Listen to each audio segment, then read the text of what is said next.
These are the answers to worksheet 8.2. They give us this equation. They want the vertex of the line of symmetry. So for the vertex, we're always going to take the opposite of what we see in here. So that would be +3. And then whatever number we see, adding or subtracting on the end as is. So we're only changing what's in parentheses, not what's outside, right? The line of symmetry then would be x equal whatever that x value is, okay? And that'll be where that line that splits it in half is. So for each of these, again, you're just taking the opposite of what you see there and exactly what you see here, x equals the x value, okay? Opposite of what I see here, this number, x equals the x value. Opposite of what I see inside, exactly what I see there, x equals that. Okay, so that's all we're doing when we list those things out. Okay, for 5 and 6, they give us this, but now they're asking us to evaluate at a different value for x. So in other words, 5 is going to be the x value. What would the y value be? So y would equal 2 times, and I'm going to put 5 in for x.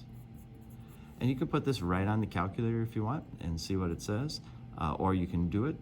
5 minus 3 is 2. 2 squared is 4. 2 times 4 is 8. And 8 plus 4 would give us 12. So you can do it by hand or put it on the calculator. Either way, it doesn't matter. Same thing here. We're going to put -1 in for x. So y equals -1 plus 4 squared minus 3. -1 plus 4 is 3. 3 squared is 9.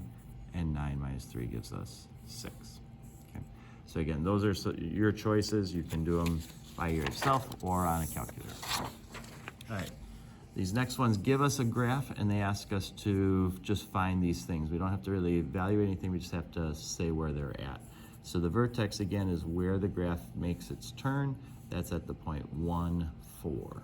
So that's all we're going to write there is 1, 4. The line of symmetry then is that line that splits it in half, and that's at x equal 1. Okay. The y-intercept is where does it hit the y-axis, and we can see that's right there at 3. So you could either say 3 or 0, 3 if you want. And the x-intercepts are where we hit the x-axis, and those are -1, 0, and 3, 0. We have 2 of them. Okay. That's all we're doing there. Just kind of identifying where these things are at. So same thing here. This vertex is at 2, -4. The line of symmetry is x equal 2. The y-intercept is at 0, -3. And we have an x-intercept at -2, 0, and at 6, 0. Right. So not too bad, right? Then they give us a graph, and they want us to come up with the equation for it. So we're going to start with the vertex. This vertex is at 3, 2. So I know that it's going to have x minus 3 in here, and it'll have +2 there, right? We'll have it kind of just the opposite of the vertex form we were doing before. This is opening down, so if it opens down, we're going to put a negative in front of it. If it opens up, we'll leave it positive. Okay, and that's really all we'll be asking you to do on this section here. So for 16, our vertex is at -4, -3. So we'll have x plus 4 squared minus 3 to start with in there, and it opens up, so we'll keep it positive. Okay.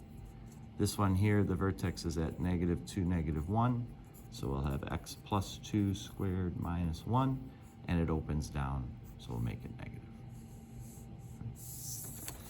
All right, last section here gives us a graph, wants us to come up with these things that we've done before, but then to put them all on the graph to see what it looks like. So the vertex is at 2, -2. The line of symmetry is x equal 2. And if I put 0 in for x, we're going to get y equal 0 minus 2 squared minus 2, which would be 4 minus 2 or 2. All right, so we're going to 2, -2. There's our vertex. Okay, the line of symmetry going right down the middle of that. And we have 0, 2 as the y-intercept there. So if you do the reflection, so see how this is 2 away from that line? Let's go 2 spaces on the other side. There's the reflected point on that side. And then we can make a kind of little curve through there. That's what they're asking us to do on this, okay? So same thing here. I'm gonna put my vertex down at 4, 3. The line of symmetry is x equal 4 then. So at 4, 3, put our dot. Line of symmetry coming right through there at that. And if I put 2 in there, then y equals the opposite of 2 minus 4 squared plus 3. This would be negative 4 plus 3, which is negative 1. So when x equals 2, y equals negative 1, we'll do the reflected point on this side, and we'll make our little curve through there. All right? All the same concept, just a lot of little different ways of doing it, back and forth and stuff, but not too bad.